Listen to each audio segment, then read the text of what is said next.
May buntag mga igsuon. Karon mabuntag ato ang nako i-share sa inyo ha na butang nga dapat yung matun-an bahin sa atong kinabuhi diri sa kalibutan. Tungod kay daghan kaayong tao na mga Kristohanon na nagaisip sila na ang ilang time na ginahatag sa pag-alagad sa Ginoo enough kaayo. Ug ang uban nagaisip pa na sobra-sobra na ang panahon na ginahatag nila sa Ginoo. Kaya usahay makadungog ko og mga Kristohanon moingon kada Domingo simba sa buntag, simba na pud sa hapon, pag-abot na pud sa prayer meeting simba na pud. And then ako kay maduguban wala na lang tay mahimo sa kinabuhi nato ana kay sige na lang tagsimba. No, kaya importante mga igsoon na masabtan nato unsa bagyod kataas ang panahon na ginahatag nato sa Ginoo sa atong pag-alagad sa Dios. No? So tungod kay ang pag-alagad sa Dios mo na pinaka-importanteng butang nga mahimo nato samtang buhi pa ta diri sa kalibutan. Tungod kay ang tanang butang nga mahimo nato para sa Dios mao ra na ang mulungtad hangtod sa walay katapusan. Kanang mga kahago nato para sa material nga mga butang sama sa kwarta ug bahandi. Umaabot ang atong kamatayon, biyaan nato ang tanan. Ug wala tay madala diha bisag unsa kagamay. Ang madala lang nato dito sa kalangitan mao ang mga butang naghihimo nato para sa kahimayaan sa atong Ginoo. Pero ang pangutana unsa ba kataas ang panahon na mahatag nato o ginahatag nato sa atong pag-alagad sa Dios. Halimbawa ang atong edad o ang atong edad hangtod 80 lang ka tuig no. For example kaning bond paper mao ni ang 80 years 80 ka tuig natong tibok kinabuhi gikan sa pagkapanganak hangtod sa atong pagkamatay. Unsa pa kataas atong kinabuhi no, una sa tanan kaning nagatulog ta kasi importante man ning tulog kundi ang tao matulog na mamatay magsakit.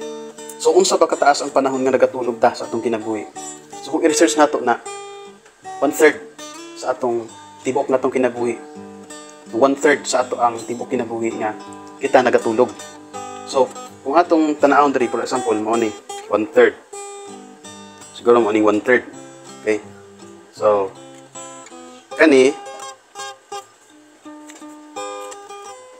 so sa tibok natong kinabuhi ikan sa atong kapanganakan hangtod sa atong kamatayon 80 years ingani kadaghan ang panahon na nagatulog ta 1/3 sa ato ang tibok kinabuhi nga nagatulog ta. So sunod unsa ba kadaghan sa panahon sa atong kinabuhi nga nagatrabaho ta. So siguro mao gyud ang pinakataas nga panahon sa atong kinabuhi nga nagatrabaho ta. Siguro sa 80 years natong kinabuhi ibutan nato 1/2 siguro naa siguro diri ang 1/2 no. So 1/2 sa atong porsyento tibok natong kinabuhi nga nagatrabaho ta. Okay, kuha na to ni 1/2. Okay, mo ni siya 80 years tulog trabaho buto sabot halos tanan panahon sa atong kinabuhi gihatag nato na para sa trabaho ug sa tulog. So ibig sabihin gamay na nagikaayo ang bilin ani nga time para sa atong kinabuhi 80 ka tuig. Taas kay atong gispend para sa tulog, taas kay atong gispend para sa trabaho. Kanina lang gamay na nagkaayo bilin. So butang nato kaning dili tulog ug dili trabaho unsa man atong ginahimo ani nga time sa atong kinabuhi. Siguro kung kanang nagakaon ta no, kung taas kayo ang panahon nga magkaon ta kay naman po yung mga tao na paspas kay mo kaon mag-isa ka hungit sa kaplato kurot na dayon. Pero na po iba na tag-isa ka oras bago mo man og kaon.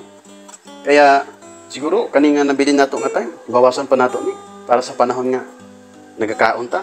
Ang mga tao magkaon pa kadaghan pa sa isa ka adlaw. Napay mo kaon tag 7 ka beses sa isa ka adlaw. Pag mata sa buntag pandisal. Sunod pag abot og alas 8 mamahaw na pud. Pag abot og alas 9:30 magmerienda na pud. Pag abot alas 12 maniudto. Pag abot alas 3 magmerienda na pud. Pag abot mga alas 5 na nihapon na pud. Bago matulog mag midnight snack pa. Alas kapito mo kaon ng tao sa isa ka adlaw. Pero sa mga pobre, mo na problema. Gamay na kayong time sa kaon kay wala may pampalit og pagkaon. So, kani dili pa na tanan panahon nga nabilin diya sa trabaho ug tulog, mahatag nato na sa panahon nato sa Ginoo. Asa nato gi-spend atong panahon? Gamay na lang kaayong bilin, no? So, karon ang gamay kaayong nabilin sa atong kinabuhi, gi-spend ba nato na para sa Dios? Taas kayong panahon sa atong kinabuhi, pero gamay lang gid kaayong bilin. Kung nagapangalagad ka sa Ginoo sugad sa imong pagkabata, faithful ba ka? Gasimba kada Domingo? Gasimba kada Domingo sa gabi? Gasimba kada every prayer meeting service? Naga-soul winning ka ba? So, kung na-save ka, tigulang na. Gamay na lang gid kaayo ang panahon nimo para sa Ginoo. Mag-backslide pa gid ka. Nagyud ka pa pila na lang kaayang time na to para sa Ginoo. So, kaya isipon nito taas kayo ang atong panahon sa atong kinabuhi, pero ispend na to sa tulog, sa trabaho, sa kaon, napay uban, magtanaw pa og TV, kung bawasan pa nato na. Ang uban mag-cellphone pa, dugay kaayo mag-cellphone. Kaya ang uban mag-chismis pa sa kapitbahay, magtantag isa ka oras. Para sa Ginoo, unsa na lang ang panahon para sa Dios. Kaya gamay rin kaayo ang time na to mas para sa Ginoo. Kaya galay son ay paghuna-huna na kung makasimba kag Domingo, makasimba kag gabi, Domingo sa gabi, makasimba kag prayer meeting service, enough na kayo ng time. Isipon na to gamay ra kay ng panahon na mas spend nato sa Ginoo. Halos tanang panahon sa atong kinabuhi spend nato sa daghan natong bulaton sa matag adlaw. Isipa pag-ayo. Ingon sa Bible, lay not for yourselves treasures upon earth, where moth nor rust doth corrupt, but lay for yourselves treasures in heaven. Pag mag-aalagad ta sa Dios, nagalay ta og treasure sa langit.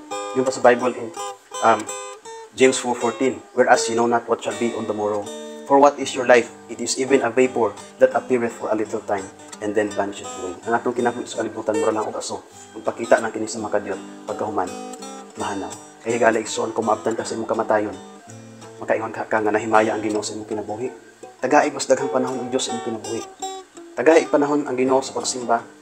Tagaig ang panahon ang Ginoo sa pag-ampo. Tagaig panahon ang Ginoo sa fellowship. Tagaig panahon ang Ginoo sa prayer meeting. Tagay og panahon ang Ginoo sa soul winning.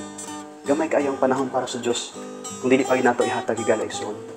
Unsa ang mapakita nato sa Ginoo? Unsa ang sacrifice nato para sa Dios? Mahimaya ka ang Ginoo sa atong kinabuhi. Ay gala igsoon hinaot na. May blessing ka nato ang puno sa Dios.